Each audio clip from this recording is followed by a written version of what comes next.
Wow, that is goodness. What a I think what a byproduct. your mind just went. So hacking today has a negative connotation. I Hmm, think that most people think of hacking, they think of a criminal. hmm, Hacking, the term has actually probably been usurped. The original term for hacking was probably someone with a curiosity of how things worked. You could hack your car, for example, and basically maybe work out some more optimal way for the fuel transfer to work, or the catalytic converter to be improved or something. Or hmm. you can hack your car stereo and maybe get some extra output from it. You can hack your coffee maker and maybe get it to make better coffee. So hacking doesn't necessarily have to be criminal. It certainly can be, but it doesn't that doesn't encompass the entire meaning of the word. That is really interesting. What is the current punishment for somebody who was successfully prosecuted Yeah. for that? Typically, a lot of hackers are being prosecuted under federal statutes and federal law, computer, acts of not getting someone's permission, to use their systems.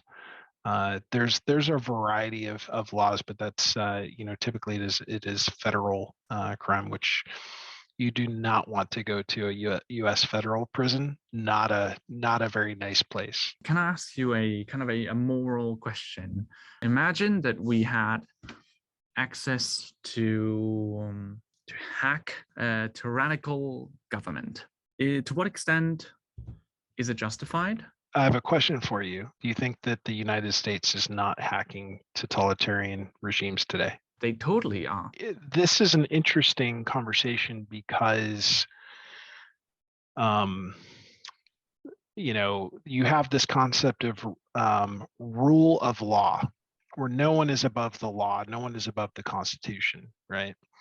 And generally, hacking is a criminal act. Is it a criminal act to attack an adversary who's hacking you? Now we're talking about a cyber war. We actually are in the middle of a cyber war.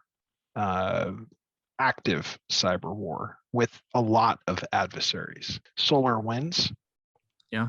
Solar Winds was some software that one of our adversaries compromised, and everyone who was running the SolarWinds software, very very popular software, a large percentage of them had run code that allowed that adversary to control their systems. And so what we're talking about is an adversary of the United States was able to basically own the computers of thousands of businesses and much of the U.S. government Hmm. in one act. That's an act of war. Wow, that is goodness. What a I think what a byproduct. your mind just went. Meanwhile, there's some of the links that you've clicked on, Gun. Have you heard of something called malvertising? I have not.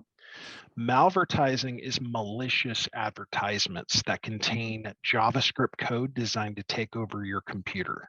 So some of the links that you've clicked on, Gun, contained malicious code, and that malicious code has run on your machine. Wow. So basically, threat actors purchase advertising space Mm. to run their malicious code. Oh, goodness gracious.